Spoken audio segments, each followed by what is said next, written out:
In this video, we will learn about pointers. So first of all, I'll give you definition of a pointer, what does it mean by pointer, and why we require pointers. Then I'll show you how to declare and how to initialize, what does it mean by dereferencing, and we'll also learn about dynamic memory allocation. So let us start with the definition. See the definition of a pointer. Pointer is an address variable that is meant for storing address of data, not data itself.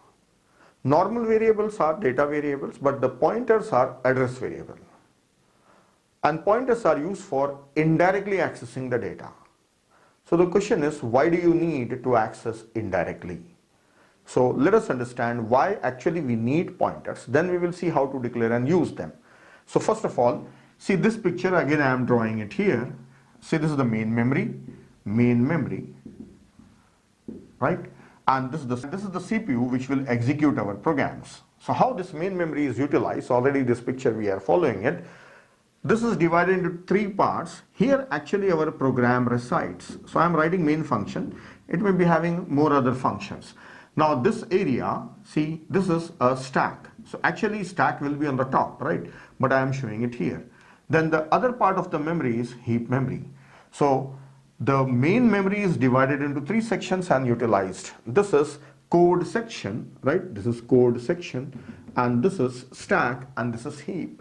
So code section, and this will be stack and this will be heap, but I usually show here as a stack so it's easy for understanding.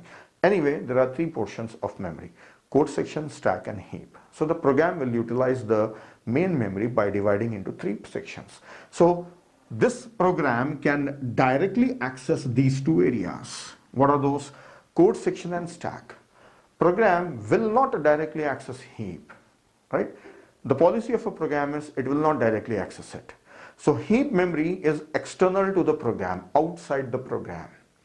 So program doesn't directly access. Then how to access that? For that it needs a pointer. Yes, one of the reasons of using pointer is accessing heap memory. So program should have a pointer with itself, and with that pointer it can access anything in the heap. So I may have an array or anything inside heap, and the program can access that. So for accessing this memory from the program, we need a pointer. So pointer is useful for accessing the resources that are outside the program. So this is one example. Heap is one thing. Then if suppose on the hard disk there are some files. Now for accessing a file, program cannot access this hard disk files directly because hard disk is external, or files are external to a program. So for that it needs a pointer for accessing, and that pointer should be of file type, and we can access that file. Then a program may be accessing a keyboard, a program may be accessing a monitor, a program may be accessing internet or network connection. All these things are external to a program, so all these things can be accessed with the help of pointers. So one major usage of pointer is accessing the resources which are outside the program. So I will list it. See, pointers are used for accessing heap memory, right? And for accessing resources. And third, pointers are used for parameter passing also. Parameter passing. This I will be explaining afterwards, how pointers are useful for passing parameters. So these are the major usages of pointer. Accessing heap, which is like a resource, accessing other resources, or parameter passing. So now next let us learn how to declare a pointer, how to initialize, and how to use it.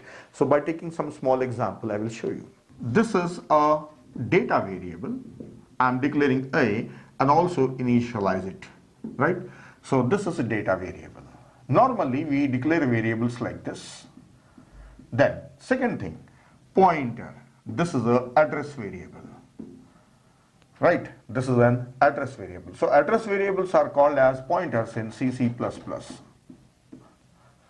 It is a data variable. Normally we declare the variables like this. Suppose this is inside main function. I am writing it as a function, okay? So this variable, it will occupy the memory inside the stack frame of a main function inside the stack, like it is having value 10.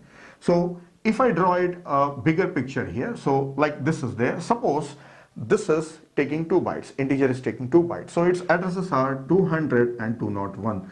There are 2 bytes in which this value is stored. One is 200, other one is 201, right? So 2 bytes. See, that is the reason to show only 2 bytes, I am saying integer is taking 2 bytes, right? So 2 addresses. Now, this is a pointer. This pointer, I will initialize it. So I will initialize it in the next line, p assign ampersand a. So this will store the address of a. So what is this p? P will also occupy memory. Pointer is also a variable. This will also occupy memory. So this is created inside the stack frame of same main function.